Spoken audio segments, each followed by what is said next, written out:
Un certain nombre de personnes m'ont demandé comment était fait le pont. Je vais vous montrer en vidéo comment j'ai assemblé le pont là qui est actuellement en test. Donc ça c'est fabriqué en imprimante avec l'imprimante 3D chacune des pièces et elles viennent toutes s'insérer dans des tubes PVC. Donc là c'est un truc qui ne revient pas très cher. Donc là au niveau du pied, ce qu'on peut voir c'est que, alors on verra mieux tout à l'heure, c'est que les deux tuyaux s'insèrent carrément dans la pièce imprimée en 3D.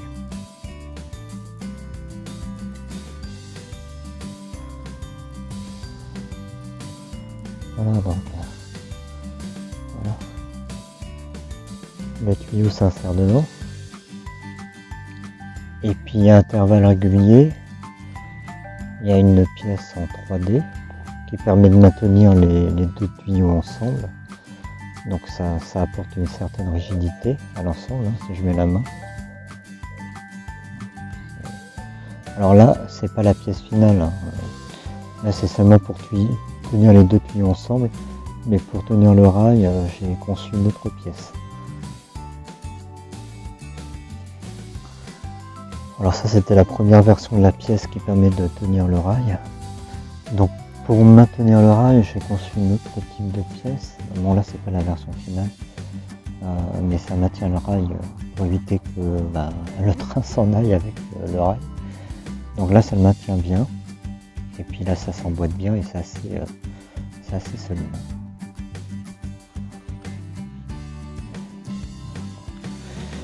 Et là l'intérêt de la chose c'est que avec deux tuyaux, on peut concevoir un pont. Il suffit de mettre suffisamment de pieds à des intervalles réguliers pour avoir une structure globalement assez solide. Voilà. Donc là c'est un prototype, mais vous allez voir les autres pièces. Les autres pièces permettent de mieux tenir le rail.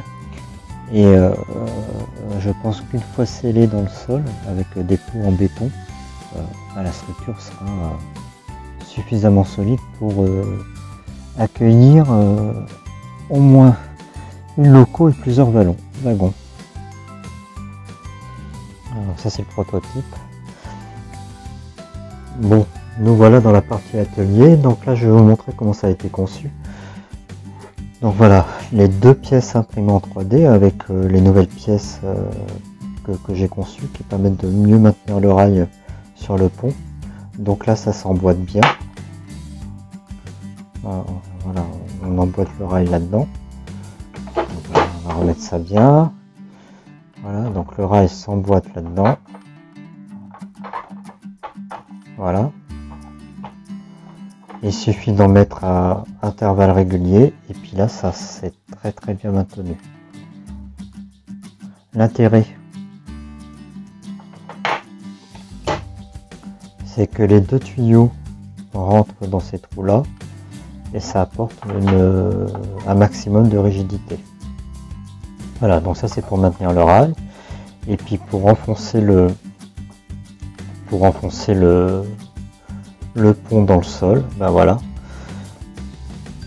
Il suffit d'emboîter cette pièce là avec les deux tuyaux, de mettre un tuyau en dessous et de planter ça dans le sol. Voilà, j'ai monté la structure, hein. Donc là on a différents types de pièces, hein. On a la pièce qui maintient bien le rail dans les deux sens, hein. Et plus on en mettra, plus ça sera maintenu au niveau du pont.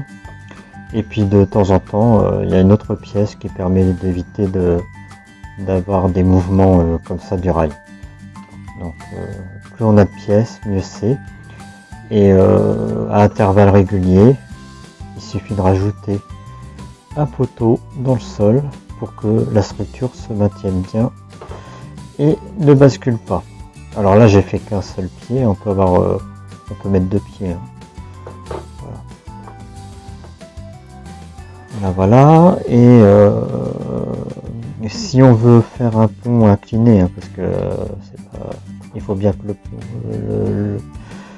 le train monte, si on veut avoir une structure où le train puisse monter avec un angle de 1 degré ou 2 degrés, il suffit seulement de concevoir un pied avec un angle légèrement différent et on peut avoir une structure avec une rampe de montée pour le train.